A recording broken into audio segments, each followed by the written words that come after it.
თქვენო უწმინდესობა მეთქი აპირებს ოქროაშვილი და დღევანდელი ხელისუფლება კოდორის ხეობაში შემოყვანას თავდაცვის ძალების თქო, რომელიც აუცილებლად გამოიწვევს კონფლიქტს. და ამ კონფლიქტში რუსები იქნებიან მართლები, იმიტომ რომ არსებობს 94 წლის შეთანხმება, რომელზეც ხელი გვაქვს მოწერილი და ამას გამოიყენებენ და ლეგიტიმაცია მიეცემა რუსებს, რომ შემოვიდნენ ხეობაში და მერე გაითამაშებენ ჩვენები მეთქი, რომ ვითომ რუსებს ვერ შევებრძოლეთო და დატოვებენ ტერიტორიას და გაიქცევენ, რომელიც უკვე იყო, შემთხვევა იყო უკვე ერთხელ ასეთი შემთხვევა ჩემთან.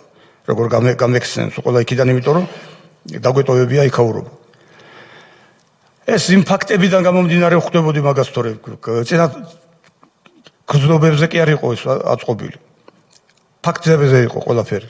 ხო და სხვათა შორის გამორჩა და თუ შეიძლება დავამატებ, რომ 2004 წელს, როდესაც გუბერნია გააუქმა ალასანიამ, უმაღლეს საბჭოს თავმჯდომარე იყო თუ უზენაესი საბჭოს თავმჯდომარე.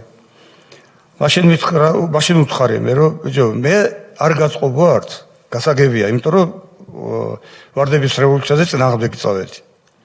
არ გაწყობთ ჩემი თავი? ნუ გააუქმებთ, კაცო. ვინც თქვენ გაწყობთ, ვიცი რომ ბევრ ხალხთან გაქვთ კავშირი.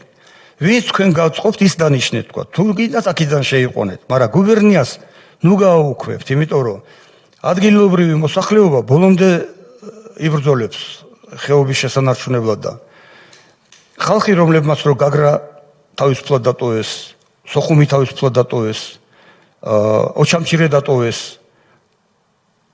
გალი წყვის გაუსროლებლად დატოვეს. მეთქი კოდორის გულისთვის არ იბრძოლებენ ისინი და შენი ჭირი მე რა, ნუ იზამ ამას თქო. არაო, მე უნდა მივხედო, მე ვარო იქაური უფროსი აფხაზეთისო და მე უნდა მივხედო ამ ყველაფერსო. ირაკლი, რო შენ რო არ იქნები, მაშინ ვინ მიხედავს თქო, ან დაგაწინაურეს, ან რაღაცა მოხდა, ხო? ადამიანები ვართ. მე პირდაპირ ხაზგასმით ვითხრა, მე ირაკლი ალასანია ვიქნები პასუხისმგებელო. დღემდე ვერ ნახე ეს პასუხისმგებლობა.